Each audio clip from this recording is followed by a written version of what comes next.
ಕೂಡ ಈ ಸಂದರ್ಭದಲ್ಲಿ ದೇವರ ವಾಕ್ಯಕ್ಕೆ ಹೋಗೋಣ. ದೇವರ ವಾಕ್ಯ ನಮ್ಮನ್ನ ಕಟ್ಟಿ ಎಬ್ಬಿಸುವಂಥದ್ದು. ಗಾಡ್ಸ್ ವರ್ಡ್, ದೇವರ ವಾಕ್ಯ. ಪ್ರಿಯ ದೇವರ ಮಕ್ಕಳೇ, ನಾನೇ ದಿನ God will open doors for you. ದೇವರು ನಿನಗೆ ಬಾಗಿಲುಗಳನ್ನ ತೆರೆಯುವವನಾಗಿದ್ದಾನೆ. I would like to speak about God will open doors for you. ದೇವರು ನಿನಗಾಗಿ ಬಾಗಿಲುಗಳನ್ನ ತೆರೆಯುವಂತವನಾಗಿದ್ದಾನೆ.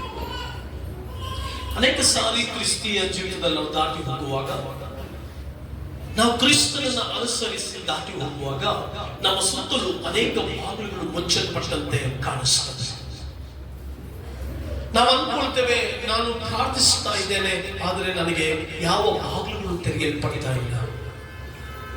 ಎಲ್ಲ ಬಾಗಿಲುಗಳು ಮುಚ್ಚಲ್ಪಟ್ಟಂತೆ ಕಾಣಿಸ್ತದೆ. ಇದಕ್ಕೆ ಆಧಾರವಾಗಿ ತೆಗೆದುಕೊಂಡಿರುವಂತ ವೇದ ಭಾಗ ಪ್ರಕಟಣೆ 3ನೇ ಅಧ್ಯಾಯ 8ನೇ ವಚನವನ್ನ ತೆರೆದು ನಾವು ಓದುವ. ಪ್ರಕಟಣೆ 3ನೇ ಅಧ್ಯಾಯ 8ನೇ ವಚನ ಯಾರಾದರೂ ಗಟ್ಟಿಯಾಗಿ ಓದಬೇಕಾಗಿ ಕೇಳಿಕೊಂಡಿದ್ದಾರೆ. ನಿನ್ನ ಕೃತ್ಯಗಳನ್ನು ಬಲ್ಲೆನೋ, ನಿನಗಿರುವ ಶಕ್ತಿ ಕೊಂಚವಾಗಿದೆ ಎಂದು ನೀನು ನನಗೆ ಸೇರಿದವನಲ್ಲವೆಂದು ಹೇಳದೆ ನನ್ನ ವಾಕ್ಯಗಳನ್ನು ಕಾಪಾಡಿದ್ದರಿಂದ ಇಗೋ ನಿನ್ನೆದುರಿನಲ್ಲಿ ಒಂದು ಬಾಗಿಲನ್ನು ತೆರೆದಿದ್ದೇನೆ, ಯಾರೂ ಅದನ್ನು ಮುಚ್ಚಲಾರ. ಹಲ್ಲೆಲೂಯಾ. ನಿನ್ನೆದುರಿನಲ್ಲಿ ನನ್ನ ಒಂದು ಬಾಗಿಲನ್ನ ತೆರೆದಿಟ್ಟಿದ್ದೇನೆ, ಅದನ್ನು ಯಾರು ಮುಚ್ಚಲಿಕ್ಕಾಗಲ್ಲ. ದೇವರು ಇವತ್ತಿನ ದಿನ ನಮ್ಮೊಟ್ಟಿಗೆ ಮಾತನಾಡ್ತಾ ಇದ್ದಾನೆ. ನಾನು ನಿನ್ನೆದುರಲ್ಲಿ ಒಂದು ಬಾಗಿಲನ್ನ ತೆರೆದಿಟ್ಟಿದ್ದೇನೆ. ಕೆಲವು ಸಾರಿ ನಮ್ಗೆ ಅನಿಸುತ್ತೆ, ನಮಗೆ ಎಲ್ಲ ಕಡೆಗಳಲ್ಲಿಯೂ ಬಾಗಿಲುಗಳು ಮುಚ್ಚಲ್ಪಟ್ಟಂತೆ ಕಾಣಿಸ್ತಾ ಇದೆಯಲ್ಲ. ನನ್ನ ಆತ್ಮಿಕ ಕ್ಷೇತ್ರದಲ್ಲಿ ಎಲ್ಲ ಕಡೆ ಬಾಗಿಲು ಮುಚ್ಚಲ್ಪಟ್ಟಿದೆ. ಈ ಬಾಗಿಲು ಮುಚ್ಚಲ್ಪಟ್ಟಿದೆ ಅಂದ್ರೆ ಅರ್ಥ ಏನು? ಬಾಗಿಲು ಮುಚ್ಚಲ್ಪಟ್ಟಿದೆ ಅಂದ್ರೆ ಅರ್ಥ ಯಾವುದೇ ಆನ್ಸರ್ ಇಲ್ಲ, ಎಲ್ಲವೂ ಎದುರಾಗಿ ಬರುವಂಥದ್ದು. ಮಾತ್ರವಲ್ಲದೆ ನನ್ನ ಜೀವಿತದಲ್ಲಿ ಏನು ನಡೀತಾ ಇಲ್ವೇನೋ ಅನ್ನುವಂತ ಭಾವನೆ, ನನ್ನ ಜೀವನದಲ್ಲಿ ಯಾವ ಸಹಾಯವೂ ದೊರಕೋದಿಲ್ವೇನೋ ಅನ್ನುವಂತ ಅನುಭವ, ನನ್ನ ಜೀವನದಲ್ಲಿ ನಷ್ಟೇ, ನನಗೆ ಇನ್ಯಾವ ಸಹಾಯಕರು ಇಲ್ಲ, ಯಾರ್ಯಾರನ್ನು ಎದುರು ನೋಡ್ತಾ ಇದ್ದೇನೆ, ಎದುರು ನೋಡುವಿಕೆಯಿಂದ ನನಗೆ ಸೋಲುಗಳೇ, ಎದುರು ನೋಡುವಿಕೆಯಿಂದ ನನ್ನ ಜೀವಿತದಲ್ಲಿ ಭಂಗವೇ, ನಾನು ಗಂಡನಿಂದ ಎದುರು ನೋಡ್ತಾ ಇದ್ದೇನೆ, ಆ ಸಹಾಯಗಳು ನನಗೆ ಸಿಕ್ಕದೆ ಬಾಗಿಲು ಮುಚ್ಚಲ್ಪಟ್ಟಂತೆ ಕಾಣಿಸ್ತಾ ಇದೆ. Wherever I seek for help, wherever I seek for my life, wherever I seek for peace, wherever I seek for protection, I am not seeing any help. ನಾನು ನನ್ನ ಜೀವಿತಕ್ಕಾಗಿ, ನನ್ನ ಸಹಾಯಕ್ಕಾಗಿ, ನನ್ನ ಸಮಾಧಾನಕ್ಕಾಗಿ, ನನ್ನ ಆರೋಗ್ಯಕ್ಕಾಗಿ, ನನ್ನ ಸಂತೋಷಕ್ಕಾಗಿ I am seeking help, but I am not seeing an open doors. ನನ್ನ ಬದುಕಿನಲ್ಲಿ ಯಾವುದೇ ವಿಧಾನವಾದಂತ ತೆರೆಯಲ್ಪಟ್ಟಂತ ಬಾಗಿಲುಗಳು ನನಗೆ ಕಾಣಿಸ್ತಾ ಇಲ್ಲ. ಆರೋಗ್ಯದ ವಿಚಾರದಲ್ಲಿ ಇರ್ಬೋದು, ಫೈನಾನ್ಷಿಯಲ್ ವಿಚಾರದಲ್ಲಿ ಇರ್ಬೋದು, ನಮ್ಮ ಸಮಾಧಾನದ ವಿಚಾರದಲ್ಲಿ ಇರ್ಬೋದು, ಸಂತೋಷದ ವಿಚಾರದಲ್ಲಿ ಇರ್ಬೋದು, ಮಕ್ಕಳ ಯೋಗಕ್ಷೇಮದ ವಿಚಾರದಲ್ಲಿ ಇರ್ಬೋದು, ನಾವು ನೋಡ್ತಿರುವಾಗ ನಮಗೆ ಯಾವ ಬಾಗಿಲುಗಳು ತೆರೆಯಲ್ಪಡದೆ ಕಾಣಿಸ್ತಾ ಇರ್ತಾರೆ. ಒಂದು ಸಾರಿ ಒಬ್ಬ ಸಹೋದರ ತನ್ನ ಜೀವನದಲ್ಲಿ ಅನೇಕ ಕಷ್ಟಗಳನ್ನು ಅನುಭವಿಸಿ ಓಡಿ ಬರ್ತಾನೆ.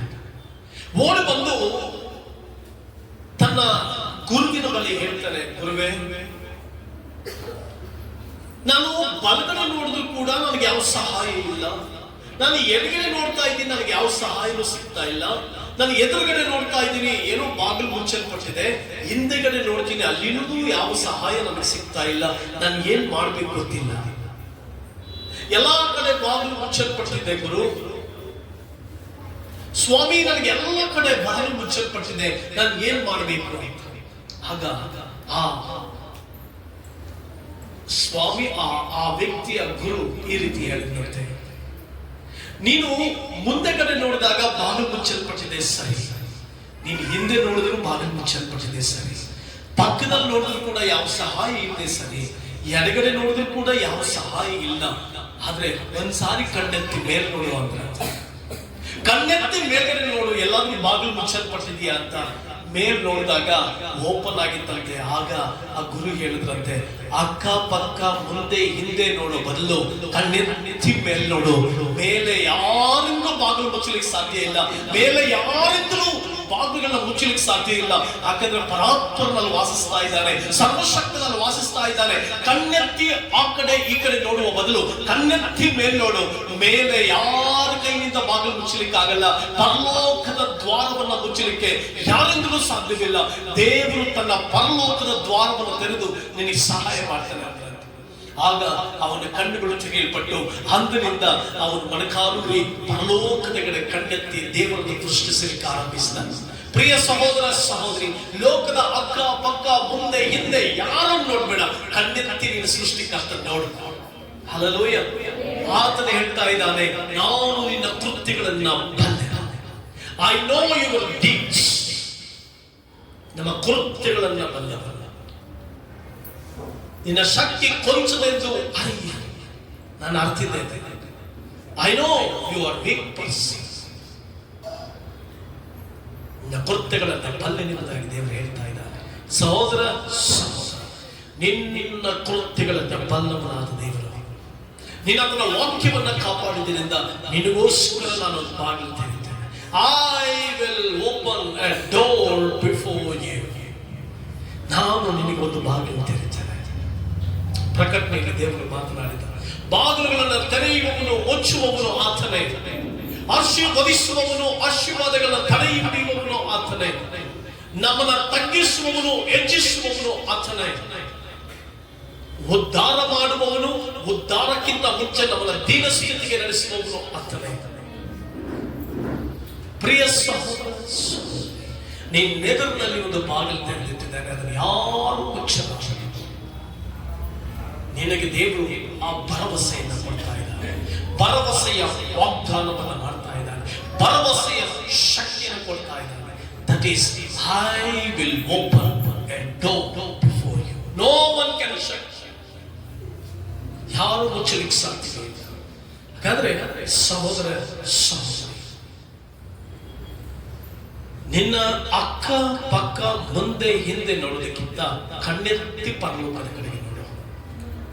ಪೇತ್ರನು ಸಮುದ್ರದ ಮಧ್ಯದಲ್ಲಿ ಪ್ರಯಾಣ ಮಾಡ್ತಿರುವಾಗ ನೀರಿನ ಮೇಲೆ ನಡೆಯುವುದಕ್ಕೆ ಯೇಸುವಿನಿಂದ ಅನುಮತಿ ಪಡೆದು ನೀರಿನ ಮೇಲೆ ನಡ್ಕೊಂಡು ಹೋಗ್ತಾ ಇರ್ತಾರೆ. ಯೇಸುವನ್ನ ದೃಷ್ಟಿಸುವಷ್ಟು ಕಾಲ ಅವನು ಯಾವುದನ್ನು ದೃಷ್ಟಿಸಲಿಲ್ಲ. ನೀರಿನ ಮೇಲೆ ಇಳಿದು ಸಮುದ್ರದ ಮೇಲೆ ನಡ್ಕೊಂಡು ಯೇಸುವನ್ನೇ ದೃಷ್ಟಿಸಿ ಹೋಗ್ತಾ ಇದ್ದ. ಸ್ವಲ್ಪ ದೂರ ಹೋದ ಮೇಲೆ ಅಕ್ಕಪಕ್ಕದ ಅಲೆಗಳನ್ನು ನೋಡಿದ, ಅಕ್ಕಪಕ್ಕದ ಬಿರುಗಾಳಿಯನ್ನು ನೋಡಿದ. ಆಗ ಹುಡುಗನ ಆರಂಭಿಸಿದ. Don't look here and there for your help. Don't look here and there for your knowledge. Don't look here and there for your wisdom. Don't look here and there for your prosperity. Don't look here and there for your exaltness. But look Jesus. He will exalt you. He will give you knowledge. He will give you peace. He will give you prosperity. ಆತನು ಅದ್ಭುತವಾದ ದೇವರು. ನೀನು ಎಷ್ಟು ಯೇಸುವನ್ನೇ ದೃಷ್ಟಿಸ್ತೀಯೋ ಅಷ್ಟು ಆಶೀರ್ವಾದವನ್ನ ಪಡ್ಕೊಳ್ತೀಯ, ಅಷ್ಟು ಅತಿಶಯವನ್ನ ಪಡ್ಕೊಳ್ತೀಯ, ಅಷ್ಟು ಅದ್ಭುತವನ್ನ ಪಡ್ಕೊಳ್ತೀಯ. 5 ವಿಧಾನವಾದಂತ ಬಾಗಿಲುಗಳ ಬಗ್ಗೆ ನಾನು ಮಾತನಾಡಲಿಕ್ಕೆ ಇಷ್ಟಪಡ್ತೇನೆ. ಮೊದಲನೇದಾಗಿ ದಿ ಡೋರ್ ಆಫ್ ಸಾಲ್ವೇಷನ್. ಯೇಸು ಸ್ವಾಮಿ ಯೋಹಾನನ ಸುವಾರ್ತೆ 10ನೇ ಅಧ್ಯಾಯ 9ನೇ ವಚನದಲ್ಲಿ ಈ ರೀತಿಯಾಗಿ ಪ್ರಸಂಗಿಸಿದ್ದಾರೆ, ನಾನೇ ಆ ಬಾಗಿಲು. God is the door of salvation. ಕ್ರಿಸ್ತನೇ ಬರಬೇಕಾಗಿದ್ದಂತ ರಕ್ಷಣೆಗೆ, ಬರಬೇಕಾಗಿರುವಂತ ರಕ್ಷಣೆಯ ಮೂಲಕ್ಕೆ ಬಾಗಿಲು. ಈ ರಕ್ಷಣೆ ಅಂತಂದ್ರೆ ಏನು? ರಕ್ಷಣೆಯಲ್ಲಿ ಬಹಳ ಪ್ರಾಮುಖ್ಯವಾದುದು ರಕ್ಷಣೆ ಅಂತಂದ್ರೆ ಸರ್ವಶಕ್ತನು ಜೀವಸ್ವರೂಪನಾಗಿರುವಂತಹ ಯೇಸು ಕ್ರಿಸ್ತನನ್ನ ಸತ್ಯಪರನಾಗಿಯೂ ನಿಜವಾದ ತಂದೆಯಾಗಿಯೂ ರಕ್ಷಕನಾಗಿಯೂ ಸ್ವೀಕರಿಸಿಕೊಂಡು ಆತನನ್ನ ಅನುಭವಿಸುತ್ತಾ, ಆತನೊಟ್ಟಿಗೆ ನಡೆಯುತ್ತಾ, ಆತನೊಟ್ಟಿಗೆ ಜೀವಿಸುತ್ತಾ ಪರಲೋಕ ಸಂಸ್ಥಾನಕ್ಕೆ ಕಾಲಿಡುವಂತದ್ದೇ ರಕ್ಷಣೆ. ಪರಲೋಕಕ್ಕೂ ನಿತ್ಯ ಜೀವಕ್ಕೂ ನೀನು ಹೋಗ್ಬೇಕಾದ್ರೆ ರಕ್ಷಣೆ ಹೊಂದಬೇಕು, ದ ಸಾಲ್ವೇಷನ್. ತುಂಬಾ ಜನರು ರಕ್ಷಣೆ ಅಂತಂದ್ರೆ ಪಾಪದಿಂದ ಬಿಡುಗಡೆ ಹೊಂದಿ ರಕ್ಷಣೆ ಹೊಂದಬೇಕು, ನರಕದಿಂದ ವಿಮೋಚನೆ ಹೊಂದಿ ರಕ್ಷಿಸಲ್ಪಡಬೇಕು. ನಾವೆಲ್ಲರೂ ಕೂಡ ದೇವರಿಗೆ ಅವಿಧೇಯರಾಗಿ ನಡೆದಿರುವುದರಿಂದ, ದೇವರಿಗೆ ಇಷ್ಟವಿಲ್ಲದ ಕೃತ್ಯಗಳಲ್ಲಿ ಭಾಗಿಯಾಗಿ ಬದುಕಿರುವುದರಿಂದ, ದೇವರಿಗೆ ಕೋಪವನ್ನು ತರಿಸಿರುವುದರಿಂದ, ದೇವರಿಗೆ ಕೋಪವನ್ನು ಬಿಸಿರುವುದರಿಂದ, ದೇವರಿಗೆ ಇಷ್ಟವಿಲ್ಲದ ದುಷ್ಟ ಕೃತ್ಯಗಳಲ್ಲಿ ಭಾಗಿಯಾಗಿ ನಾವು ದೇವರ ಮಹಿಮೆಯನ್ನು ಕಳ್ಕೊಂಡಿರುವುದರಿಂದ ಈಗ ರಕ್ಷಿಸಲ್ಪಟ್ಟು ಯೇಸುವಿನ ಕಡೆಗೆ ತಿರುಗಿಕೊಳ್ಳಬೇಕು. ಆದಾಮನು ದೇವರಿಂದ ದೂರ ಹೋಗಿ ದೇವರು ಹೇಳಿದಂತ ಮಾತಿಗೆ ವಿಧೇಯನಾಗದೆ ಸೈತಾನನ ಮಾತಿಗೆ ವಿಧೇಯನಾಗಿ, ಸೈತಾನನು ಹೇಳಿದಂತ ಆಲೋಚನೆಗಳಿಗೆ ವಿಧೇಯನಾಗಿ ನರಕ ಪಾತ್ರನಾದಾಗ, ನರಕಕ್ಕೆ ಸದೃಶನಾಗಿ ನರಕಕ್ಕೆ ಪಾಲಸ್ಥನಾದಾಗ, ರಕ್ಷಕನಾಗಿರುವಂತ ಯೇಸು ಕ್ರಿಸ್ತನು ತನ್ನ ರಕ್ತವನ್ನು ಸುರಿಸಿ ಜೀವ ಕೊಟ್ಟ. ಆ ಜೀವವುಳ್ಳ ಯೇಸುವನ್ನ ಸ್ವೀಕಾರ ಮಾಡಿಕೊಂಡು ಮರಣದಿಂದ ಜೀವಕ್ಕೆ, ನಾಶನದಿಂದ ರಕ್ಷಣೆಗೆ, ನಿತ್ಯ ನರಕದಿಂದ ನಿತ್ಯ ಪರಲೋಕಕ್ಕೆ ದಾರಿಯಾಗಿರುವಂತ ಯೇಸು ಕ್ರಿಸ್ತನನ್ನ ಪೂರ್ಣ ಹೃದಯದಿಂದ ಸ್ವೀಕಾರ ಮಾಡಿಕೊಂಡು ಯೇಸುವಿಗಾಗಿ ಬದುಕುತ್ತಾ, ಯೇಸುವಿಗಾಗಿ ಜೀವಿಸುತ್ತಾ, ನಿತ್ಯ ಜೀವಕ್ಕೆ ಹೋಗುವವರೆಗೂ ಯೇಸುವನ್ನ ಹಿಂಪಾಲಿಸುತ್ತಾ ಮುಂದೆ ಸಾಗುವಂತದ್ದೇ ರಕ್ಷಣೆ. ರಕ್ಷಣೆಯಲ್ಲಿ ನೀನು ರಕ್ಷಣೆ ಹೊಂದಿದ ತಕ್ಷಣ ದೇರ್ ಇಸ್ ಎ 3 things. ಮೊದಲನೇದಾಗಿ ದೇರ್ ಇಸ್ ಎ ಸ್ಟಿಮ್ಯುಲೈಸೇಷನ್. ರಕ್ಷಣೆಯಲ್ಲಿ ಬಹಳ ಪ್ರಾಮುಖ್ಯವಾಗಿ 3 ಸಂಗತಿಗಳು. The first thing is identity. The second thing is stimulation. The third thing is protection. ನೀನು ರಕ್ಷಣೆ ಹೊಂದುವಾಗ ಯು ವಿಲ್ ಗೆಟ್ ಐಡೆಂಟಿಟಿ. ನೀನು ಎಲೆಕ್ಷನ್ಗೆ ಹೋಗುವಾಗ ಐಡೆಂಟಿಟಿ ಕಾರ್ಡ್ ಕೇಳ್ತಾರೆ, ಅದನ್ನ ತೋರಿಸಿದ್ರೆ ನೀನು ವೋಟ್ ಹಾಕಲಿಕ್ಕೆ ಸಾಧ್ಯ. ಪರಲೋಕ ರಾಜ್ಯಕ್ಕೆ ನೀನು ಹೋಗ್ಬೇಕಾದ್ರೆ what is your identity? Your identity is your salvation. ನೀನು ರಕ್ಷಣೆ ಹೊಂದಿದೆಯಾ ರಕ್ಷಣೆ ಹೊಂದಿಲ್ವಾ ಅನ್ನೋದೇ ಟಿಕೆಟ್ ಪರಲೋಕ ರಾಜ್ಯಕ್ಕೆ. ರಕ್ಷಣೆ ಹೊಂದಿರ್ಬೇಕು. ರಕ್ಷಣೆ ಹೊಂದಿರ್ಬೇಕು ಅಂತಂದ್ರೆ ಅರ್ಥ ಏನು? ರಕ್ಷಕರನ್ನ ಸ್ವೀಕಾರ ಮಾಡ್ಕೊಳ್ಬೇಕು. ರಕ್ಷಕರನ್ನು ಸ್ವೀಕಾರ ಮಾಡಿಕೊಳ್ಳುವುದಂದ್ರೆ ಅರ್ಥ ಏನು?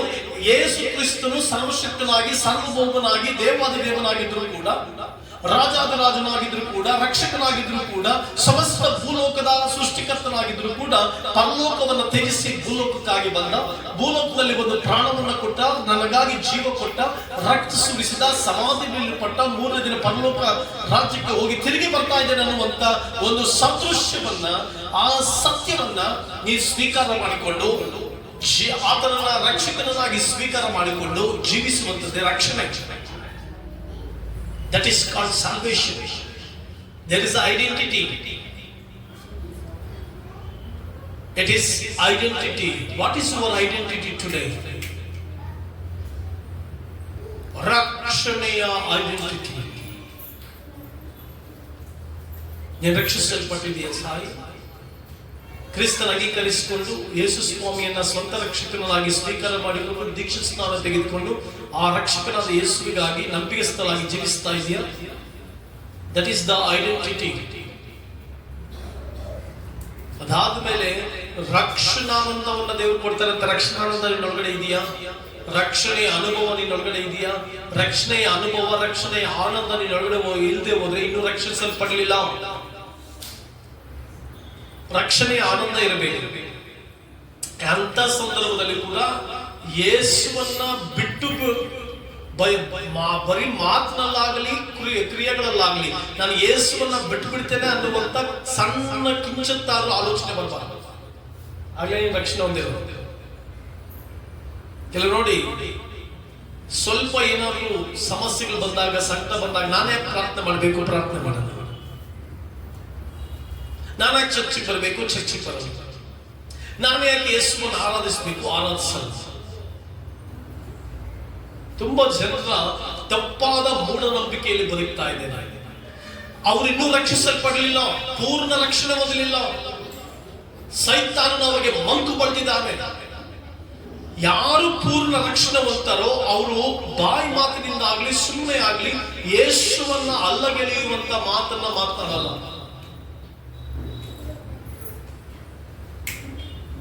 ಯೇಸುವನ್ನ ಅಲ್ಲಗೆಳೆಯುವಂತ ಮಾತು ಮಾತಾಡಲ್ಲ. ಹಾಗಾದ್ರೆ ರಕ್ಷಣೆಯಲ್ಲಿ ರಕ್ಷಣಾ ಆನಂದ. Do you have that? Do you have that stimulation in your heart? ರಕ್ಷಣಾ ಆನಂದ ಇದೆಯಾ ನಿನ್ನೊಳಗಡೆ? ರಕ್ಷಣಾ ಆನಂದ ಇಲ್ಲದೆ ಹೋದ್ರೆ ಇವತ್ತೇ ಪ್ರಾರ್ಥನೆ ಮಾಡು, ನನಗೆ ನಿಜವಾದ ರಕ್ಷಣೆಯನ್ನು ಕೊಡಿಸು, ನನ್ನ ಆತ್ಮಕ್ಕೆ ನಿಜವಾದ ರಕ್ಷಣೆಯನ್ನು ಕೊಡು. ನಿಜವಾಗ್ಲೂ ರಕ್ಷಿಸಲ್ಪಟ್ಟಿದ್ರೆ ಲೋಕದೊಟ್ಟಿಗೆ ಒಂದಾಗಲ್ಲ, ಲೋಕದ ಕಾರ್ಯಗಳೊಟ್ಟಿಗೆ ಒಂದಾಗಲ್ಲ, ಲೋಕದ ಸಂಗತಿಗಳೊಟ್ಟಿಗೆ ಒಂದಾಗಲ್ಲ.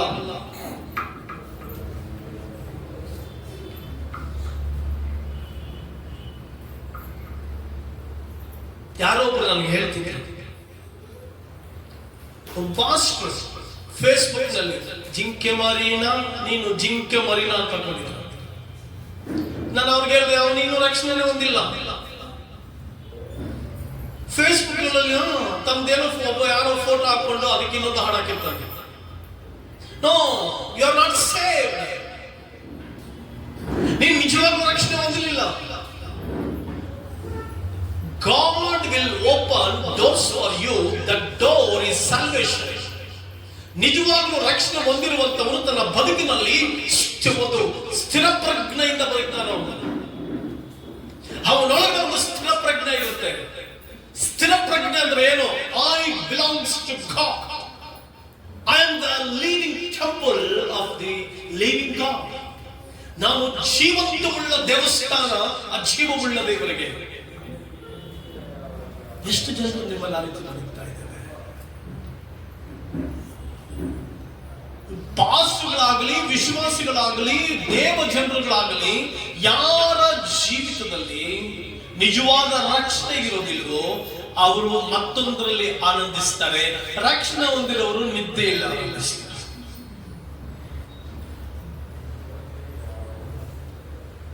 ನಿದ್ದೆ ಚರ್ಚ್ ಒಳಗಡೆ ಬಂದು ಒಂದು ಅವರ ಪ್ರಸಂಗ ಮಾಡ್ತಾರೆ, ಅವಾಗಲೇ ನಮಗೆ ನಿದ್ದೆಗೆ ಸಮಯ ಸಿಗುತ್ತೆ. ಮನೆಯಲ್ಲಿ ನಿದ್ದೆ ಮಾಡಲ್ಲ, ಯಾರು ಮನೆಯಲ್ಲಿ ನಿದ್ದೆನೇ ಮಾಡೋದಿಲ್ಲ, ನಿದ್ದೆ ಮಾಡ್ತೀವಿ. ಮತ್ತೆ ಚರ್ಚಲ್ಲಿ ಯಾಕೆ ಬಂದು ನಿದ್ದೆ ಮಾಡ್ತಾರೆ ಅಂದ್ರೆ, ಯಾಕೆ ಗೊತ್ತಾ ನಿದ್ದೆ ಮಾಡ್ತಾರೆ? ವಾಕ್ಯ ಕೇಳಿಸ್ಕೊಳ್ಳೋದಕ್ಕೆ ಸೈತಾನ ಬಿಡಲ್ಲ. ಆರನೇ ಕೈ ಚಪ್ಪಲಿ ತಟ್ಟಿ ಕುಣಿದಾಡ್ ಬಿಡ್ತಾರೆ. ಬಟ್ ವಾಕ್ಯ ಕೇಳಿಸ್ಕೊಳ್ಳುವಾಗ you have to be very careful. ರಕ್ಷಣೆಯ ಸ್ಥಿರ ಪ್ರಜ್ಞೆ ಇರಬೇಕು. ಯಾವ ವ್ಯಕ್ತಿಯಲ್ಲಿ ಸ್ಥಿರ ಪ್ರಜ್ಞೆ ಇರುತ್ತೋ ಆ ವ್ಯಕ್ತಿ ಲೋಕದೊಟ್ಟಿಗೆ ಗೊತ್ತಾಗಲ್ಲ. ಹೇಳ್ತಲ್ಲ, ದೇವರ ಸೇವಕರಾಗ್ಬೋದು, ಪಾಸ್ಟರ್ಗಳಾಗ್ಬೋದು, ರೆವರೆಂಡ್ಗಳಾಗ್ಬೋದು. Be careful. ಪ್ರಿಯ ಸಹೋದರ ಸಹೋದರಿ, ತುಂಬಾ ದೇವರ ಮಕ್ಕಳು ನೋಡಿದೀವಿ, ಎಲ್ಲ ಅವ್ರ ಫೋಟೋ ಹಾಕ್ಬಿಟ್ಟು ಯಾವುದೋ ನಮ್ಗೆ ಹಾಡುಗಳು ಬರೋದಿಲ್ಲ.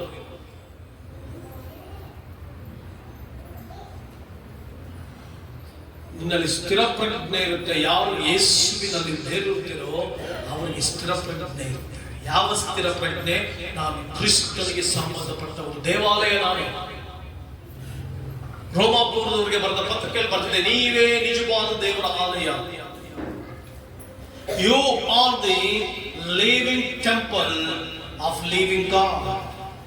ಜೀವವುಳ್ಳ ದೇವರಿಗೆ ಜೀವವುಳ್ಳ ದೇವಾಲಯ ನೀನೇ. ನಿನ್ನೊಳಗಡೆ ಜೀವ ಇದೆಯಾ? ನಿನ್ನೊಳಗಡೆ ಆರಾಧನೆ ಇದೆಯಾ? ನಿನ್ನೊಳಗಡೆ ಸ್ತುತಿ ಇದೆಯಾ? ನಿನ್ನೊಳಗಡೆ ರಕ್ಷಣಾನಂದ ಇದೆಯಾ? ನಿನ್ನೊಳಗಡೆ ಆ ಐಡೆಂಟಿಟಿ ಇದೆಯಾ? Do you have that identity? ಪ್ರಿಯ ಸಹೋದರ ಸಹೋದರಿ, ರಕ್ಷಣೆಯಲ್ಲಿ ಹರ್ಷಾನಂದ ಇದೆ, ಪ್ರೊಟೆಕ್ಷನ್ ಇದೆ. ನಮ್ಮ ದೇವರನ್ನ ಕಾಪಾಡ್ತಾ ಹೋಗ್ತಿರ್ತಾನೆ, ನಿನ್ನನ್ನ ಕಾಪಾಡುತ್ತಾ ಹೋಗ್ತಿರ್ತಾನೆ. There is a protection. ರಕ್ಷಣೆಯಲ್ಲಿ ಪ್ರೊಟೆಕ್ಷನ್ ಇದೆ ಮಾ. ಅದಕ್ಕೆ ರಕ್ಷಣೆ ಏನು ಹೊಂದಿಕೋ, ಪೂರ್ಣ ರಕ್ಷಣೆ ಹೊಂದಿಕೋ. ರೀಸೆಂಟ್ ಆಗಿ ನಾನೊಂದು ಪ್ರೋಗ್ರಾಮ್ಗೆ ಹೋಗಿದ್ದೆ. ಒಂದು ಸ್ಕೂಲ್ ಪ್ರೋಗ್ರಾಮ್ಗೆ ನಾನು ಚೀಫ್ ಗೆಸ್ಟ್ ಆಗಿ ಕರೆದಿದ್ರು. ಆ ಪ್ರೋಗ್ರಾಮ್ಗೆ ಹೋಗಿದ್ದೆ. ನಾನು ಪ್ರೋಗ್ರಾಮ್ ಮುಗಿಸ್ಕೊಂಡು ಬಂದ ಮೇಲೆ ಒಬ್ಬ ರಾಜಕೀಯ ವ್ಯಕ್ತಿ ನನಗೆ ಫೋನ್ ಮಾಡಿದ್ರು, ಸರ್ ನೀವು ತುಂಬಾ ಒಳ್ಳೆ ಕೆಲಸ ಮಾಡ್ತಾ ಇದ್ದೀರಿ, ಓಕೆ ತುಂಬಾ ಜನಕ್ಕೆ ಅನ್ನ ಕೊಡ್ತಾ ಇದ್ದೀನಿ, ಓಕೆ, ಆದ್ರಿಂದ ಒಬ್ಬೊಬ್ಬರೇ ಗಾಡಿಯಲ್ಲಿ ಎಲ್ಲೂ ಓಡಾಡಬೇಡಿ sir.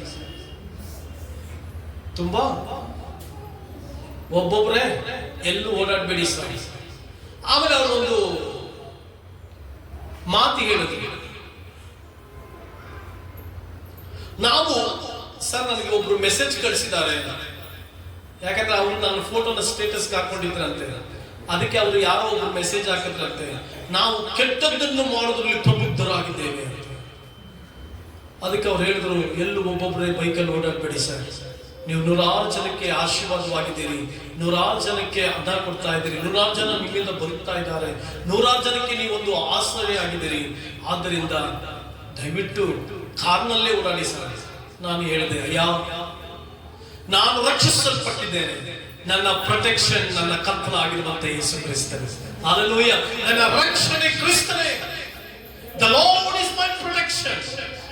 He is my protector. ನನ್ನ ಕ್ರಿಸ್ತನ ಮನೆ, ಕ್ರಿಸ್ತನೇ ನನಗೆ protection. Hallelujah. Because I got salvation from my Savior. ನನ್ನ ರಕ್ಷಕನಿಂದ ನನಗೆ ರಕ್ಷಣೆ ಸಿಕ್ಕಿರುವುದರಿಂದ ನಾನು ಎಂದೆಂದಿಗೂ ಜಯಶಾಲಿಯಾಗಿ ಮುಂದೆ ಹೋಗ್ತೇನೆ. ಹಲ್ಲೆಲೂಯಾ. ಬಹಳಷ್ಟು ಜನ ಬಹಳಷ್ಟು ಕಾರ್ಯಗಳು ನನಗೆ ಹೇಳಿದ್ರು ಕೂಡ ನಾನು ರಕ್ಷಿಸಲ್ಪಟ್ಟಿರುವುದರಿಂದ, ನನ್ನ ರಕ್ಷಕನನ್ನು ನನಗೆ ರಕ್ಷಕನಾಗಿರುವುದರಿಂದ ನಾನು ಜೀವವುಳ್ಳವನಾಗಿಯೇ ಬದುಕಿರುತ್ತೇನೆ. ಹಲ್ಲೆಲೂಯಾ. ಯಾಕಂದ್ರೆ ನನ್ನ ಪ್ರತಿ ಹೆಜ್ಜೆ ನಾನು ಯಾರಿಗೂ ಒಳ್ಳೇದು ಮಾಡಲಿ, ಯಾರಿಗೆ ಸಂತೈಸಲಿ, ಯಾರಿಗೆ ಒಳ್ಳೇದು ಮಾಡಲಿ ಅನ್ನುವಂತ ಮನೋಭಾವನೆ ನನ್ನಲ್ಲಿರುವುದರಿಂದ, ಆ ಮನೋಭಾವನೆಯನ್ನು ಅರಿತ ದೇವರು ನನಗೆ ರಕ್ಷಣೆ ಕೊಟ್ಟಿರುವುದರಿಂದ ಅವರ ಪ್ರೊಟೆಕ್ಷನ್. ಆದ್ರಿಂದ ರಕ್ಷಣೆಯಲ್ಲಿ ಏನಿದೆ ಅಮ್ಮ? Protection. There is a protection. Hallelujah, hallelujah.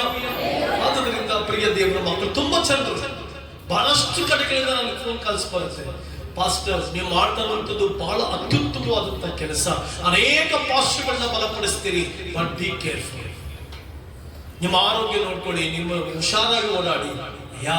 ನನ್ನ ಪ್ರೊಟೆಕ್ಷನ್ ದೇವರೇ. ಈಗಲೂ ಕೂಡ ನಾನು, ನನ್ನ ದೇವರು ನನಗೆ ರಕ್ಷಕನಾಗಿರುವುದರಿಂದ, ನನ್ನ ದೇವರು ನನಗೆ ಜೀವವುಳ್ಳವನಾಗಿರುವುದರಿಂದ, ನನ್ನ ದೇವರು ನನ್ನ ಕಾಯುವಂತ ಗುರಾಣಿ ಆಗಿರುವುದರಿಂದ ನಾನು ಧೈರ್ಯದಿಂದ ಓಡಾಡ್ತೇನೆ. ಹಲ್ಲೆಲೂಯಾ. ಧೈರ್ಯದಿಂದ ಕರ್ತನ ರಾಜ್ಯವನ್ನು ಕರ್ತೇನೆ, ಧೈರ್ಯದಿಂದ ಕರ್ತನ ಸುವಾರ್ತೆಯನ್ನ, ವಾಕ್ಯಗಳನ್ನು ಸಾಕ್ತೇನೆ. Because of my God. ನನ್ನ ದೇವರು ನನಗೆ ರಕ್ಷಣೆ ಕೊಟ್ಟಿದ್ದಾರೆ. ನೀವಿಲ್ಲಿ ಯಾರಾದರೂ ರಕ್ಷಣೆ ಹೊಂದಲಿಲ್ಲವಾ? ಇನ್ನೂ ರಕ್ಷಣೆಯ ಮಾರ್ಗದಲ್ಲಿಲ್ವಾ? ಇನ್ನೂ ರಕ್ಷಣೆಯಲ್ಲಿ ಬದುಕ್ತಾ ಇಲ್ವಾ? ಇವತ್ತೇ ರಕ್ಷಣೆಯನ್ನು ಆರಿಸಿಕೊ, ಇವತ್ತೇ ಪೂರ್ಣ ರಕ್ಷಣೆ ಬಂದು. ಆ ರಕ್ಷಣೆಯಲ್ಲಿ ಸಂತೋಷ, ಸಮಾಧಾನ ಇದೆ, ರಕ್ಷಣೆ ಇದೆ, ಐಡೆಂಟಿಟಿ ಇದೆ, protection. Hallelujah. The first door is the door of salvation. ಅದು ನಿನ್ನನ್ನು ಕಾಯುವಂಥದ್ದು, ಕಾಪಾಡುವಂಥದ್ದು, ಮುನ್ನಡೆಸುವಂಥದ್ದು. The second door, the door of favor and blessings. ಯೆಶಾಯ 22ನೇ ಅಧ್ಯಾಯ 22ನೇ ವಚನ. ಯೆಶಾಯನು ಬರೆದ ಪ್ರವಾದನ ಗ್ರಂಥ 22ನೇ ಅಧ್ಯಾಯ 22ನೇ ವಚನವನ್ನ ನಾವು ಓದಿಕೊಳ್ಳೋಣ.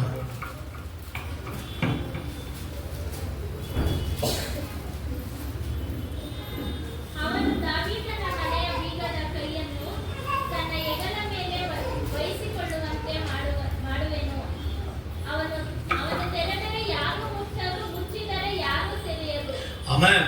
The door of favor and blessings. ದಾವೀದನ ಮನೆತನದ ಬೀಗದ ಕೈಯುಳ್ಳವನು. ದಾವೀದನ ಮನೆತನದ ಬೀಗದ ಕೈಯುಳ್ಳವನು ಅಂದ್ರೆ ದಾವೀದನು ಸರ್ವ ವಿಷಯಗಳಲ್ಲಿ ಆಶೀರ್ವದಿಸಲ್ಪಟ್ಟಿದ್ದ. ದಾವೀದನು ಐಶ್ವರ್ಯವಂತನಾಗಿದ್ದ. ದಾವೀದನು ಸಮಸ್ತ ಕಾರ್ಯಗಳಲ್ಲಿ ಜ್ಞಾನವಂತನಾಗಿದ್ದ. ದಾವೀದನು ಸಕಲ ಕಾರ್ಯಗಳಲ್ಲಿ ಜಯ ಹೊಂದಿದವನಾಗಿದ್ದ. ದಾವೀದನು ಶತ್ರುಗಳನ್ನ ಗೆದ್ದವನಾಗಿದ್ದ. ದಾವೀದನು ಶತ್ರುಗಳ ಆಸ್ತಿಗಳನ್ನ ತನ್ನ ವಶ ಮಾಡಿಕೊಂಡಿದ್ದ. ದಾವೀದನು he was the person ಎಲ್ಲಾ ಕಡೆಗಳಲ್ಲಿ ಪೂರ್ಣ ಜಯ ಹೊಂದಿದವನು. ದಾವೀದನ ಮನದ ಬೀಗದ ಕೈಗಳು. ನೀನಿವತ್ತು ಆಶೀರ್ವಾದದಲ್ಲಿ ಕೊರತೆಯುಳ್ಳವನಾಗಿದೆಯೋ? ದೇವರು ಏನ್ ಹೇಳ್ತಾ ಇದ್ದಾರೆ ಅಂದ್ರೆ, ನೀನು ಆಶೀರ್ವಾದದಲ್ಲಿ ಕೊರತೆಯುಳ್ಳವನಾಗಿದ್ರೆ I will open door of blessings. ದಾವೀದನ ಮನೆತನದ ಬೀಗದ ಕೈಗಳನ್ನು ತನ್ನ ಹೆಗಲ ಮೇಲೆ ಇಟ್ಕೊಂಡಿದ್ದಾನಂತೆ. ಶತ್ರುಗಳು ನಿನ್ನ ಮೇಲೆ ದಾಳಿ ಮಾಡ್ತಾ ಇದ್ದಾರಾ? There is a key that call the key of victory. ದೇವರು ಜಯ ಕೊಡುವಂತ ಬೀಗದ ಕೈಯನ್ನು ತನ್ನ ಹೆಗಲ ಮೇಲೆ ಇಟ್ಕೊಂಡಿದ್ದಾನೆ. He will open a door of victory. ಜಯದ ಬಾಗಿಲುಗಳನ್ನು ನಿನಗಾಗಿ ತೆರೆಯುವಂತವನಾಗಿದ್ದಾನೆ. ಶತ್ರುಗಳ ಮಂದಹಾಸವನ್ನು ನೋಡ್ತಾ ಇದೆಯಾ? ಕೊರತೆಗಳನ್ನು ನೋಡ್ತಾ ಇದೆಯಾ? ಕಷ್ಟಗಳನ್ನು ನೋಡ್ತಾ ಇದೆಯಾ? ದಾವೀದನ ಸ್ವಲ್ಪ ಸ್ಟಡಿ ಮಾಡಿ ನೋಡು. ದಾವೀದನ ಬದುಕಿನಲ್ಲಿ ದೊಡ್ಡ ಸಂಗತಿಗಳನ್ನ ಕಂಡ. ನಿನ್ನ ಜೀವಿತದಲ್ಲಿ ಆರೋಗ್ಯದಲ್ಲಿ ಬಾಗಿಲು ಮುಚ್ಚಲ್ಪಟ್ಟಿದೆಯಾ? ಸಮಸ್ಯೆಗಳ ಮೇಲೆ ಸಮಸ್ಯೆನ, ಸಂಕಟಗಳ ಮೇಲೆ ಸಂಕಟನ, ಯಾವ ಕಡೆಯಿಂದ ಡೋರ್ ಓಪನ್ ಆಗ್ತಾ ಇಲ್ವಾ? ಭಯಪಡಬೇಡ. ದಾವೀದನ ಮನೆತನದ ಬೀಗದ ಕೈಗಳನ್ನು ತನ್ನ ಹೆಗಲ ಮೇಲೆ ಇಟ್ಕೊಂಡಿರುವಂತ ದೇವರನ್ನ ದೃಷ್ಟಿಸಿ ಆತನ ಬಾಗಿಲುಗಳನ್ನು ತೆರೆಯುತ್ತಾರೆ. ಹಲ್ಲೆಲೂಯಾ. ಇಸ್ರಾಯೇಲ್ಯರನ್ನ 430 ವರ್ಷಗಳ ಕಾಲ ಆಡಳಿತ ಮಾಡಿದಂತ ಫರೋಹನ ಆ ಸೈನ್ಯವನ್ನ ಉಟ್ಟಡಗಿಸಿದಂತ ಆ ದೇವರು ನಿನ್ನ ದೇವರಾಗಿದ್ದಾನೆ. ಹಲ್ಲೆಲೂಯಾ. ಯಾವುದೇ ವ್ಯಕ್ತಿ ನಿನಗೆ ಪ್ರಾಬ್ಲಮ್ ಯಾರು? Who is your problem? Who is your problem? ನಿನ್ನ ಪ್ರಾಬ್ಲಮ್ ಯಾರು? ಒಂದು ವೇಳೆ ಅನಾರೋಗ್ಯ ಇರ್ಬೋದು, ಒಂದು ವೇಳೆ ಸಮಸ್ಯೆ ಇರ್ಬೋದು, ಸಂಬಂಧಿಕರು ಇರ್ಬೋದು, ಅಣ್ಣ ತಮ್ಮ ಇರ್ಬೋದು, ಅಕ್ಕಪಕ್ಕದವರು ಇರ್ಬೋದು, ಮಾವ ಇರ್ಬೋದು, ಅತ್ತೆ ಇರ್ಬೋದು, ಅಪ್ಪ ಇರ್ಬೋದು, ಯಾರೇ what ever it may, look your god. ನಿನ್ ದೇವರನ್ನ ನೀನು ದೃಷ್ಟಿಸು. ನಿನ್ ದೇವರನ್ನ ದೃಷ್ಟಿಸು. Your problem is not the people. Your problem is ಜನರ ಪ್ರಾಬ್ಲಮ್ ಅಂತ ತೆಗೆದುಕೊಳ್ಬೇಡ. ನಾವು ಎಷ್ಟೋ ಜನ ಜನರ ಪ್ರಾಬ್ಲಮ್ ಅಂತ ತೆಗೆದುಕೊಳ್ತೀವಿ. No, your problem is not your problem. Your problem is not your problem. ಏನಾದ್ರು ಅರ್ಥ? ನಿನ್ನ ಸಮಸ್ಯೆ ಅಲ್ಲ. ನಮ್ಮ ಸಮಸ್ಯೆ ಯಾವಾಗಲೂ ಜನ ಅಂದ್ಕೊಳ್ತೀವಿ. No, peoples are not our problem. ಅದಕ್ಕೆ ನಾನು ಹೇಳಿದೆ, your problem is not your problem. ನಿನ್ ಪ್ರಾಬ್ಲಮ್ ಅಲ್ವೇ ಅಲ್ಲ. ಯಾಕೆಂದ್ರೆ ನಿನ್ ಪ್ರಾಬ್ಲಮ್ ನ ಯಾಕೆ ತಿಳ್ಕೊಳ್ತಾ ಇದೆಯಾ? ಜನರು ತಿಳ್ಕೊಳ್ತಾ ಇದ್ದಾರೆ. ಸೃಷ್ಟಿಕರ್ತ ನೋಡು, ದೇವರನ್ನ ನೋಡು, ರಾಜಾದಿರಾಜನನ್ನು ನೋಡು, ಸರ್ವಾಧಿಪತಿಯನ್ನು ನೋಡು. He is the great, he is the great king of kings. ಅದು ಮಹಾರಾಜನಾದನು, ಸಮಸ್ತವನ್ನು ಅರ್ಥಾತನಾದನು, ಎಲ್ಲ ಆತನ ಕೈನಲ್ಲೇ ಇದೆ. He knows everything. ದೇವರೇನು ಯೋಚನೆ ಮಾಡ್ತಿದ್ದಾರೆ ಅಂದ್ರೆ, ಆತ ನಿನಗೆ ಆಶೀರ್ವಾದ, ಫೇವರ್ ನ ಬಾಗಿಲು ತೆರೆಯುವಂತನಾಗಿದ್ದಾನೆ. ಯಾವುದಾದ್ರೂ ಕಾರ್ಯದಲ್ಲಿ ಫೇವರ್ ಸಿಗ್ಬೇಕಾ? ವ್ಯಕ್ತಿಗಳ ದೃಷ್ಟಿಯಲ್ಲಿ ಫೇವರ್ ಸಿಗ್ಬೇಕಾ? ಯಾವುದ್ರ ವಿಷಯದಲ್ಲಿ ಫೇವರ್ ಅಂದ್ರೆ ದಯ ದೊರಕಬೇಕು. ಎಜುಕೇಶನ್ ವಿಷಯದಲ್ಲಿ ದಯ ದೊರಕಬೇಕಾ? ಯಾವ ಕಾರ್ಯದಲ್ಲಿ ನಿಮಗೆ ದಯ ದೊರಕಬೇಕು? ದೇವರು ಪಾದವನ್ನು ಹಿಡಿ. ಎಸ್ತೇರ್ ರಾಣಿ ಹದೆಸ್ಸ ಆಗಿರುವಾಗ ತನ್ನ ತಂದೆ ತಾಯಿಗಳಿಂದ ಕೈಗೊಳ್ಳಲ್ಪಟ್ಟಿರ್ತಾಳೆ. ಅನಾಥ ಮಗು ಹದೆಸ್ಸ. ಅಪ್ಪ ಅಮ್ಮನನ್ನ ಕಳ್ಕೊಂಡಿರ್ತಾಳೆ. ಚಿಕ್ಕಪ್ಪನಾದಂತ ಮರ್ದಕೈ ಆಶ್ರಯದಲ್ಲಿ ಬೆಳೀತಾ ಇರ್ತಾಳೆ. ಒಂದು ಕಾಲಗಟ್ಟಲೆ ಬರುತ್ತೆ, ಬಹಳ ಸೌಂದರ್ಯವತಿ ಆಗಿರ್ತಾಳೆ. ಆದ್ರೆ ಆ ಕಡೆ ಆಹಷ್ವೇರೋಷ್ ರಾಜ ಒಂದು ಇನ್ವಿಟೇಷನ್ ಕೊಡ್ತಾನೆ. ತನ್ನ ರಾಣಿಯನ್ನ ಆರಿಸಿಕೊಳ್ಳೋದಕ್ಕಾಗಿ ಒಂದು ಇನ್ವಿಟೇಷನ್ ಕೊಟ್ಟಾಗ, ಅಂದ್ರೆ ಆ ದೇಶ ಅಂದ್ರೆ ನಮ್ಮ ದೇಶ ಅಲ್ಲ, ಬೈಬಲ್ ಅಲ್ಲ ದೇಶ. ಹಲ್ಲೆಲೂಯಾ. ಸೊ ಆಗ ಆಹಷ್ವೇರೋಷ್ ರಾಜನ ಆತನ ಆಸ್ಥಾನದಲ್ಲಿ ಕೂತಿರುವಾಗ ಎಸ್ತೇರ್ ರಾಣಿ ಪಾಸ್ ಆಗ್ತಾಳೆ. ಎಸ್ತೇರ್ ರಾಣಿ ಹದೆಸ್ಸ ಅನ್ನುವಂತ ಹೆಸರು ಬದಲಾಯಿಸಿಕೊಂಡಂತ ಎಸ್ತೇರ್ ರಾಣಿ ಪಾಸ್ ಆದಾಗ ಆಹಷ್ವೇರೋಷ್ ರಾಜ ಜಸ್ಟ್ ನೋಡಿ ಸುವರ್ಣ ದಂಡವನ್ನು ತೆಗಿತಾನೆ. ಅಲ್ಲಿ ಒಪ್ಕೊಂಡ್ಬಿಡ್ತಾನೆ, ಅಪ್ರೂವಲ್ ಮಾಡ್ಬಿಡ್ತಾನೆ ಎಸ್ತೇರ್ ರಾಣಿಯನ್ನು. ದಯ ಅಂತಂದ್ರೆ it is called approval. God will give his approval to you and to your family and to your children. ನಿಮ್ಮ ಮಕ್ಕಳಿಗೂ ನೀವು ತನ್ನ ಸುವರ್ಣ ದಂಡವನ್ನು ಚಾಚ್ತಾನಂದ್ರೆ ದಟ್ ಈಸ್ ಕಾಲ್ಡ್ ಅಪ್ರೂವಲ್. ಯಾವುದೋ ಕೆಲಸಕ್ಕಾಗಿ ಒದ್ದಾಡ್ತಾ ಇದೆಯಮ್ಮ, ಗಂಡನಿಗೆ ಯಾವುದೋ ಕೆಲಸದಲ್ಲಿ ಒದ್ದಾಡ್ತಾ ಇದೆಯಾ, ಏನೋ ಕೋರ್ಟ್ ಕೇಸ್ನಲ್ಲಿ ಒದ್ದಾಡ್ತಾ ಇದೆಯಾ, ಏನೋ ಕಾರ್ಯ ಮಾಡೋದಕ್ಕಾಗಿ ಒದ್ದಾಡ್ತಾ ಇದೆಯಾ, ಏನೋ ಮೇಲೆ ಬರೋದಕ್ಕಾಗಿ ಪ್ರಯತ್ನ ಪಡ್ತಾ ಇದೆಯಾ, ಏನೋ ಆಗ್ಬೇಕು ಆಗ್ತಾ ಇಲ್ಲ, ಯಾವುದೋ ವ್ಯಕ್ತಿಯಿಂದ ಕಾರ್ಯ ಆಗ್ಬೇಕಾಗ್ತಾ ಇಲ್ಲ, ದೇವರ ಸಮ್ಮುಖದಲ್ಲಿ ಸಮಯ ಕಳಿ. ದೇವರು ತನ್ನ ಸುವರ್ಣ ದಂಡವನ್ನು ಮೇಲೆ ಹಚ್ತಾರೆ. ಅದರ ಅರ್ಥ ತನ್ನ ದಯೆಯನ್ನು ತೋರಿಸ್ತಾರೆ, ತನ್ನ ಅಪ್ರೂವಲ್ ಅನ್ನು ಕೊಡ್ತಾರೆ. ಆರೋಗ್ಯದ ವಿಷಯದಲ್ಲಿ he will give approval. ಪ್ರತಿಯೊಂದು ಕಾಲದ ವಿಷಯದಲ್ಲಿ ಅವನಿಗೆ ಅಪ್ರೂವಲ್ ಅನ್ನು ಕೊಡ್ತಾರೆ. That is the door of favour and blessings. ಮೂರನೇದಾಗಿ the door of break. The door of breakthrough. Breakthrough ಬಹಳ ಪ್ರಾಮುಖ್ಯ. ಅಪೊಸ್ತಲ ಕೃತ್ಯಗಳು 16:25-26 ವಚನ.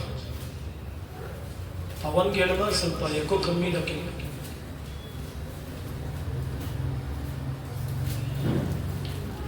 ಅಪೊಸ್ತಲ ಕೃತ್ಯಗಳು 16:25-26 ವಚನ.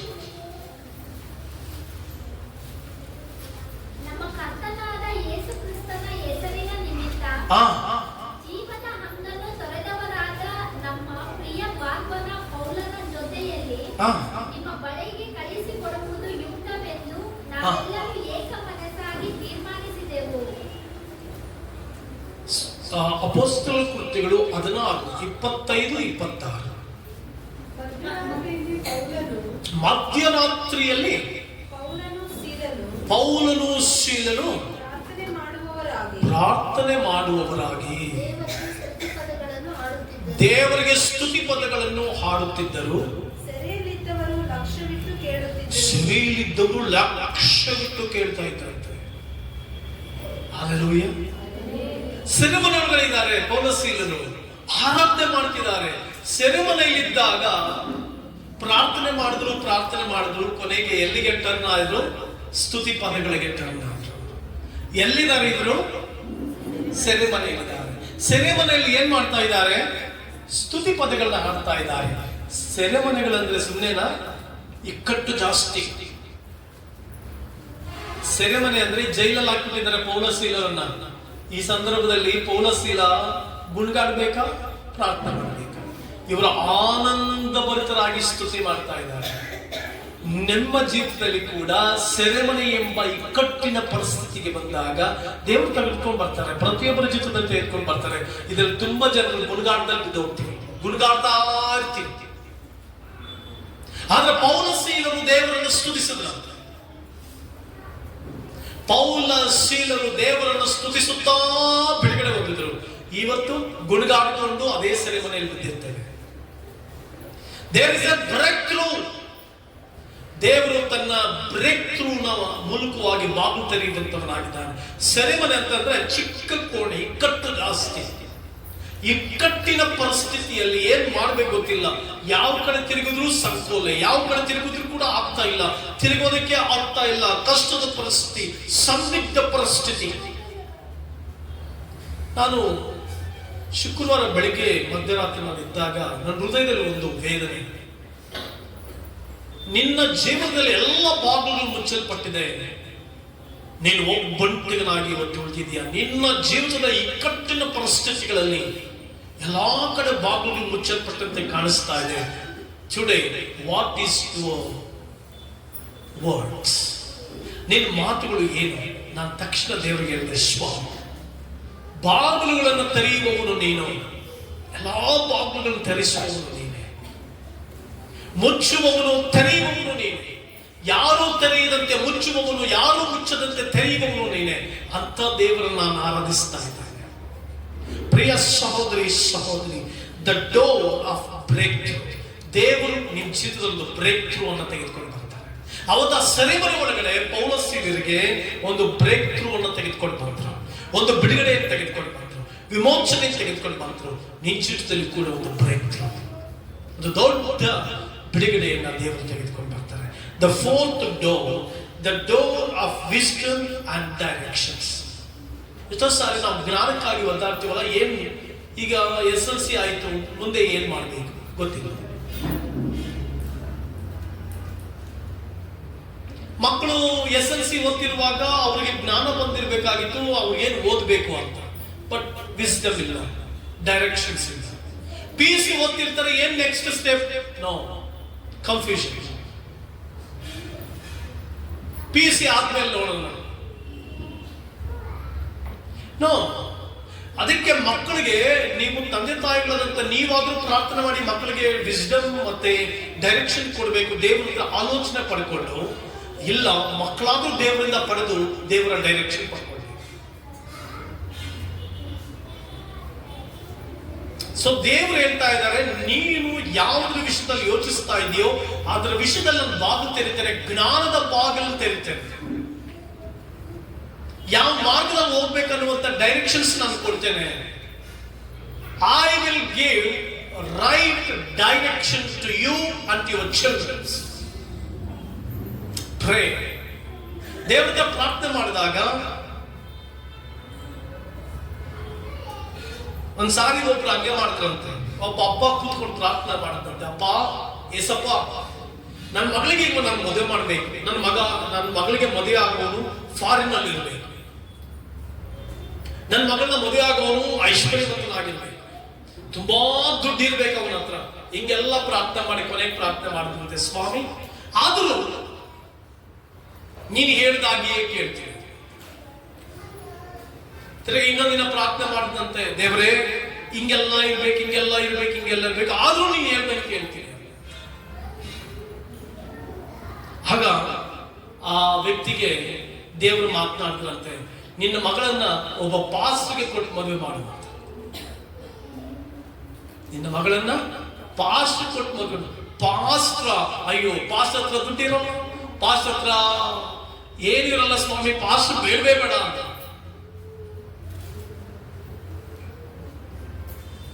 ಎಲ್ಲಿಯವರೆಗೂ ನಿನ್ನ ಸ್ವಂತ ಆಲೋಚನೆಯಲ್ಲಿ, ಸ್ವಂತ ಜ್ಞಾನದಲ್ಲಿ, ಸ್ವಂತ ವಿವೇಕದಲ್ಲಿ, ಸ್ವಂತ ಮಾರ್ಗದರ್ಶನದಲ್ಲಿ ಹೋಗ್ತೀಯೋ ಜೀವಿತದಲ್ಲಿ ಎಲ್ಲ ಅಸ್ತಮಿಸ್ತ.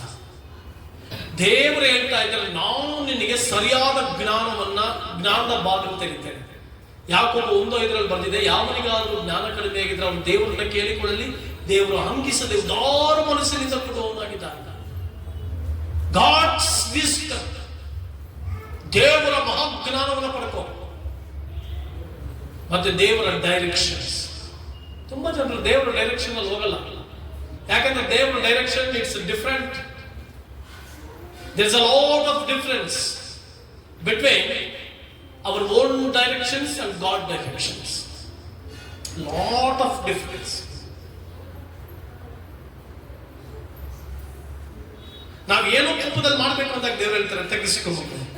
ದೇವರೇ ನಾನು ಹಿಂಗೆ ತಗ್ಗಿಸ್ಕೊಳ್ಳಿ, ನೋ ಮಾಡಿ ತಗ್ಗಿಸ್ಕೊ. God's directions always, it's a difference. There's a lot of difference. ನಮ್ಮ ಡೈರೆಕ್ಷನ್ಸ್ಗೂ ಮನುಷ್ಯರ ಡೈರೆಕ್ಷನ್ಸ್ಗೂ ದೇವರ ಡೈರೆಕ್ಷನ್ಸ್ಗೂ ಬಹಳ ವ್ಯತ್ಯಾಸ. ಸೊ ನೀನು ಯಾರ ಡೈರೆಕ್ಷನ್ಸ್ ಗೊತ್ತಿ? ದೇವರು ಹೇಳ್ತಾರೆ, ನಾವು ನಿನಗೆ ಜ್ಞಾನದ ಮತ್ತು ಉತ್ತಮ ಮಾರ್ಗದರ್ಶನ ಕೊಡುವ ಬಾಗಿಲು ಅಂತ ಹೇಳ್ತೇನೆ, ನನ್ನ ಮಾರ್ಗದರ್ಶನದಲ್ಲಿ. The fifth one and last one, the door of eternal rewards. ನಿತ್ಯತ್ವದ ಪ್ರತಿಫಲದ ಬಾಗಿಲು ತೆರೀತಾರಂತೆ. ಬೇಡಿಕೊಳ್ಳಿರಿ ನಿಮಗೆ ದೊರೆಯುವುದು, ಹುಡುಕಿರಿ ನಿಮಗೆ ಸಿಗುವುದು, ತಟ್ಟಿರಿ ನಿಮಗೆ ತೆರೆಯುತ್ತದೆ. ತಟ್ಟಲ್ ಪಡಬೇಕು. ಅದರ ಅರ್ಥ, through your good deeds you should touch the door of heaven. ಒಳ್ಳೆ ಕಾರ್ಯಗಳು ಮಾಡೋದ್ರ ಮೂಲಕವಾಗಿ ಪರಲೋಕದ ಬಾಗಿಲನ್ನು ತಟ್ಟಬೇಕಾಗಿದೆ. ತುಂಬಾ ಜನರು ಅಸ್ತವ್ಯಸ್ತವಾಗಿದ್ದೇವೆ. ರಕ್ಷಣೆ ಹೊಂದುವುದಕ್ಕಾಗಿ ಒಳ್ಳೆ ಕಾರ್ಯಗಳು ಮಾಡ್ತೇವೆ. ನಮ್ಮ ರಕ್ಷಣೆ ಬೇಕು ಅಂತ ಹೇಳಿ ದಾನ ಧರ್ಮಗಳ ಮಾಡ್ತೇವೆ. ನನಗೆ ರಕ್ಷಣೆ ಆಗಬೇಕು, ನನಗೆ ಮೋಕ್ಷ ಲೋಕ ಸಿಗಬೇಕಂತೇಳಿ ನಾನಾ ವಿಧಾನವಾದಂತಹ ಉತ್ತಮ ಕಾರ್ಯಗಳು ಮಾಡ್ತೀವಿ. ನಾವು ರಕ್ಷಣೆ ಹೊಂದುವುದಕ್ಕೆ ಕ್ರಿಸ್ತನ್ ಮಾತ್ರ ಬೇಕು. ಕ್ರಿಸ್ತನ್ ಅನುಭವಿಸಿದ ಮೇಲೆ, ಕ್ರಿಸ್ತನ್ ಅಂಗೀಕರಿಸಿಕೊಂಡ ಮೇಲೆ ಒಳ್ಳೆ ಕಾರ್ಯಗಳು ಮಾಡುವಾಗ ಪರಲೋಕದಲ್ಲಿ ಪ್ರತಿಫಲಿಸುತ್ತೆ. ದ ಡೋರ್ ಆಫ್ ರಿವಾರ್ಡ್, ಪರಲೋಕದಲ್ಲಿ ಪ್ರತಿಫಲ, ಪರಲೋಕ ಸಂಸ್ಥಾನದಲ್ಲಿ ಪ್ರತಿಫಲ. ನಿನಗೆ ಆ ಶ್ರೇಷ್ಠವಾದಂತಹ ಪರಲೋಕ ಸಾಮ್ರಾಜ್ಯದಲ್ಲಿ ಪ್ರತಿಫಲಿಸುತ್ತೆ. ಪ್ರಿಯ ಸಹೋದರನೇ, ಸಹೋದರಿ, ಪರಲೋಕದಲ್ಲಿ ಶ್ರೇಷ್ಠವಾದ ಪ್ರತಿಫಲ. ಹಲ್ಲೆಲೂಯಾ. ಪರಲೋಕದೊಂದು ಶ್ರೇಷ್ಠವಾದ ಪ್ರತಿಫಲ. ನಿನಗೆ ಪರಲೋಕದಲ್ಲಿ ಪ್ರತಿಫಲ ಬೇಕಾ? ಆ ಸಾಮ್ರಾಜ್ಯದಲ್ಲಿ ಉತ್ತಮವಾದ ಶ್ರೇಷ್ಠವಾದ ಪ್ರತಿಫಲ ಬೇಕಾ? ಪರಲೋಕದ ಐಶ್ವರ್ಯ ಬಣ್ಣಗಳಾಗಿರ್ಬೇಕಾ? ದೇವರು ನಿನಗೆ ಉತ್ತಮವಾದದನ್ನ ಮಾಡಲಿಕ್ಕೆ ಬಾಗಿಲು ತೆರೆಯಲಿಕ್ಕಿದ್ದಾನೆ. ಶ್ರೇಷ್ಠವಾದ ಕಾರ್ಯಗಳಿಗೆ, ಒಳ್ಳೆಯದನ್ನು ಮಾಡಲಿಕ್ಕೆ, ಉತ್ತಮವಾದದನ್ನ ಮಾಡಲಿಕ್ಕೆ, ಅತಿಶಯ ಮಾಡಲಿಕ್ಕೆ ಬಾಗಿಲು ತೆರೆಯಲಿಕ್ಕಿದ್ದಾನೆ. ಉತ್ತಮವಾದದನ್ನು ಜನರಿಗಾಗಿ ಮಾಡಿ, ಶ್ರೇಷ್ಠವಾದದನ್ನ ಮತ್ತೊಬ್ಬರಿಗಾಗಿ ಮಾಡಿ, ಒಳ್ಳೆಯದನ್ನು ಮಾಡಿ. ನಮ್ಮ ಮನೆಯಲ್ಲಿ ರಾತ್ರಿ ಬಹಳ ಮಳೆ ಇದ್ರಿಂದ ಕರೆಂಟ್ ಹೋಯಿತು. ಮನೆಯಲ್ಲಿ ಒಂದು ಪಾರ್ಲಿಮೆಂಟ್ ಮೀಟಿಂಗ್ ನಡೀತು. ಒಬ್ಳು ಒಳ್ಳೆಯದನ್ನು ಮಾಡಿದ್ರೆ ಪರಲೋಕದಲ್ಲಿ ದೇವರು ಪ್ರತಿಫಲ ಕೊಡ್ತಾನೆ ಅಂತ, ಇನ್ನೊಬ್ಳು ಇಲ್ಲ, ನಾನು ಯಾರಿಗೂ ನನಗೆ ಫಸ್ಟ್ ಆಮೇಲೆ ಇಲ್ಲ. ದುಂಡು ಮೇಲಿನ ಸಭೆ ನಡೀತಾ ಇತ್ತು. ಪಾರ್ಲಿಮೆಂಟ್ ಜಸ್ಟ್ ಜನರಲ್ ಆಗಿ ನಿಮಗೆ ಹೇಳ್ತಾ ಇತ್ತು. ಏನಕ್ಕೆ ಹೇಳ್ತಾ ಇದ್ದೀನಿ ಅಂತಂದ್ರೆ, do your best, do your best, not to the best people, to the worst people.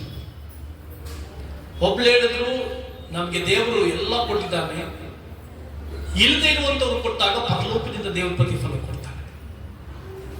ಇನ್ನೊಬ್ಳು ಹೇಳ್ತಾಳೆ, ನನಗಿಷ್ಟು ಮೊದಲು ನಾನು ಯಾರಿಗೂ ಕೊಡೋದು, ನಾನು ತುಂಬಾ ಇಷ್ಟಪಡೋದನ್ನ ನಾನು ಯಾರಿಗೂ ಕೊಡೋದು. Do your best, not to best people, to worst people. ನೀನು ಉತ್ತಮವಾದದನ್ನ ಉತ್ತಮವಾದ ಜನರಿಗೆಲ್ಲ ವರ್ಸ್ಟ್ ಆಗಿರುವಂತ ಜನರಿಗೆ, ಯಾರು ನಿರ್ಗತಿಕರಾಗಿರ್ತಾರೆ, ಯಾರು ಏನು ಇಲ್ಲದವರಾಗಿರ್ತಾರೆ, ನಿನ್ಗಿಂತ ಕೆಳಮಟ್ಟದಲ್ಲಿ ಆಗಿರ್ತಾರೆ ಅಂತವ್ರಿಗಾಗಿ ಮಾಡು. ಅದಕ್ಕೆ ನಿಮ್ಮ ಸಭೆ ಇಂಥ ಮಕ್ಕಳನ್ನೆಲ್ಲ ಸಾಕ್ತಾ ಇದೆ. ಈ ಮಕ್ಕಳನ್ನೆಲ್ಲ ಯಾಕೆ ಸಾಕ್ತಾ ಇರೋದು ಗೊತ್ತಾ? ನಿರ್ಗತಿಕರಾಗಿ, ಏನಕ್ಕೂ ಪ್ರಯೋಜನಕ್ಕೆ ಬಾರದಂತ ಪರಿಸ್ಥಿತಿ ಇರುವಂತ ಜನರಿಗೆ ನಿಮ್ಮ ಸಭೆ, ನಿಮ್ಮ ಆತ್ಮಿಕ ತಂದೆ ಅನೇಕ ಮಕ್ಕಳಿಗೆ ತಂದೆಯಾಗಿ ಸಾಕ್ತಾ ಇದ್ದಾನೆ. ಕಾರಣ ಏನು ಗೊತ್ತಾ? ಇದಕ್ಕೋಸ್ಕರ. ಅದಕ್ಕೆ ನಿನ್ನ ಬೆಸ್ಟ್ ಆದದನ್ನ ಯಾರಿಗೆ ಮಾಡು? ವರ್ಸ್ಟ್ ಪೀಪಲ್ಗೆ ಮಾಡು, ಬೆಸ್ಟ್ ಪೀಪಲ್ಗೆ ಅಲ್ಲ. ಇರುವವನಿಗೆ ಅಲ್ಲ, ಊಟ ಇರುವವನಿಗೆ ಅಲ್ಲ, ಊಟ ಇಲ್ಲದವನಿಗೆ ಊಟ ಕೊಟ್ಟರೆ ಪ್ರತಿಫಲ. ಸೊ ದೇವರು ಮತ್ತೊಬ್ಬರಿಗೆ ಒಳ್ಳೆಯದನ್ನು ಮಾಡುವುದಕ್ಕಾಗಿ ಕರ್ತನ ಬಾಗಿಲನ್ನು ತೆರೆಯಲಿಕ್ಕಿದ್ದಾನೆ. ಉತ್ತಮವಾದದನ್ನು ಮಾಡು, ಶ್ರೇಷ್ಠ. ದೇವರು ನಿನಗಾಗಿ ಬಾಗಿಲುಗಳನ್ನ ತೆರೆಯುವಂತನಾಗಿದ್ದಾನೆ. ಆಕಾಶದ ಬಾಗಿಲುಗಳನ್ನ, ಪರಲೋಕದ ಬಾಗಿಲನ್ನು ತೆರೆದು ಇಸ್ರಾಯೇಲರಿಗೆ ಮನ್ನಾ ಕೊಟ್ಟ ದೇವರು, ಇಸ್ರಾಯೇಲರಿಗೆ ಏನು ಆಹಾರ ತಿನ್ಬೇಕಂತ ಗೊತ್ತಿಲ್ಲದೆ ಇರುವಾಗ ಪರಲೋಕದಿಂದ ಮನ್ನವನ್ನು ಸುರಿಸಿದ್ರಂತೆ. ಲೋಕದಲ್ಲಿ ಯಾವ ಸಹಾಯ ಸಿಗದೆ ಇರುವಾಗ ಭಯಪಡಬೇಡ, ಯಾರು ಪ್ರೀತಿಸದೆ ಇರುವಾಗ ಭಯಪಡಬೇಡ, ಯಾರಲ್ಲಿ ಏನ್ ಹೇಳಿದ್ರು ಭಯಪಡಬೇಡ. ನೀನು ಸೃಷ್ಟಿಕರ್ತನನ್ನೇ ದೃಷ್ಟಿಸು, ನಿನ್ ದೇವರನ್ನೇ ದೃಷ್ಟಿಸು, ನಿನ್ ರಾಜನನ್ನ ದೃಷ್ಟಿಸು, ನಿನ್ ರಕ್ಷಕನನ್ನ ದೃಷ್ಟಿಸು. ಆತನು ನಿನ್ ಜೀವಿತದಲ್ಲಿ ಪ್ರತಿಫಲ ಕೊಡ್ತಾನೆ, ಆತನು ನಿನ್ ಜೀವಿತದಲ್ಲಿ ಶ್ರೇಷ್ಠ ಕಾರ್ಯಗಳು ಮಾಡ್ತಾನೆ, ಬಾಗಿಲನ್ನು ತೆರೆದು ಆಶೀರ್ವದಿಸ್ತಾನೆ. ದೇವರು ಕಣ್ಣ ಕೀರ್ತನೆ 121 ಬರೆದಿರುವ ಪ್ರಕಾರ, ನಾನು ಕಣ್ಣೆತ್ತಿ ಪರ್ವತಗಳ ಕಡೆಗೆ ನೋಡುತ್ತೇನೆ, ನನ್ನ ಸಹಾಯ ಎಲ್ಲಿಂದ ಬರುತ್ತದೆ? ಭೂಮಿ ಆಕಾಶಗಳನ್ನ ನಿರ್ಮಾಣ ಮಾಡಿದ ಯೆಹೋವನಿಂದಲೇ ನನ್ನ ಸಹಾಯ ಬರುತ್ತದೆ. ಅಕ್ಕ ಪಕ್ಕ ನೋಡಿದ್ರೆ, ಮುಂದೆ ನೋಡಿದ್ರೆ, ಹಿಂದೆ ನೋಡಿದ್ರೆ ಏನು ಇಲ್ಲದೆ ಕಾಣಿಸ್ತಾ ಇರ್ಬೋದು. ಕಣ್ಣೆತ್ತಿ ಮೇಲೆ ನೋಡು, ಅದು ಯಾವತ್ತೂ ಓಪನ್ ಆಗಿದೆ, ಅದಕ್ಕೆ ಯಾವ ಡಿವಿ ಇಲ್ಲ. ಪರಲೋಕದ ದೇವರು ಬಾಗಿಲನ್ನು ತೆರೆದು ಆಶೀರ್ವದಿಸುತ್ತಾಗಿದ್ದಾನೆ. ಹಲ್ಲೆಲೂಯಾ. ನಿನ್ನ ದೃಷ್ಟಿ ಯಾವಾಗಲೂ ದೇವರ ಮೇಲೆ ಇರಲಿ. ಆತ ನಿನಗೆ ಬಾಗಿಲನ್ನು ತೆರೆದು ಆಶೀರ್ವದಿಸ್ತಾನೆ, ನಡೆಸ್ತಾನೆ, ಕೃಪೆ ತೋರಿಸ್ತಾನೆ. ಆತನ ಕೃಪಾತಿಶಯ ನಿನ್ನ ಮೇಲಿರುತ್ತೆ, ದಯೆ ನಿನ್ನ ಮೇಲಿರುತ್ತೆ. ಆತನ ಕೃಪಾಕಾರಗಳು ಸದಾ ಕಾಲ ನಿನ್ನ ಮೇಲಿರುತ್ತೆ. ದೇವರು ನೀನು ನಡೆಸ್ತಾನೆ. ಪ್ರಿಯ ದೇವರ ಮಕ್ಕಳೇ, ಯಾವಾಗಲೂ ದೇವರೊಂದಿಗೆ ಜೀವಿಸ್ತಾ ಮುಂದೆ ಸಾಗಿ ಹೋಗ್ರಿ. ಅವರ ಕೃಪೆ ಶಾಶ್ವತವಾದದ್ದು, ಅವರ ದಯ ಶಾಶ್ವತವಾದದ್ದು, ಅವರ ಕಾರುಣ್ಯ ಶಾಶ್ವತವಾದದ್ದು. ಅವರು ನಿಮ್ಮನ್ನ ಈ ವಾಕ್ಯಗಳ ಮೂಲಕ ಆಶೀರ್ವದಿಸಲಿ, ಪರಲೋಕದಿಂದ ನಿಮಗೆ ಪ್ರತಿಫಲ ಶ್ರೇಷ್ಠತೆ ಅನುಗ್ರಹಿಸಲಿ ಎಂಬುದಾಗಿ ಆಶಿಸ್ತಾ, ಈ ವಾಕ್ಯಗಳ ಮೂಲಕ ನಿಮಗೆ ದೇವರು ಪರಲೋಕದ ಸಮಸ್ತ ಆಶೀರ್ವಾದಗಳನ್ನು ದಯಪಾಲಿಸಿ ಈ ವಾರವೆಲ್ಲ ದೇವರು ಬಾಗಿಲುಗಳು ತೆರೆದು ಆಶೀರ್ವದಿಸಲಿ ಎಂಬುದಾಗಿ ಕೇಳ್ಕೊಳ್ತಾ ನನ್ನ ಪ್ರಸಂಗವನ್ನು ಮುಗಿಸ್ತೇನೆ. God bless you.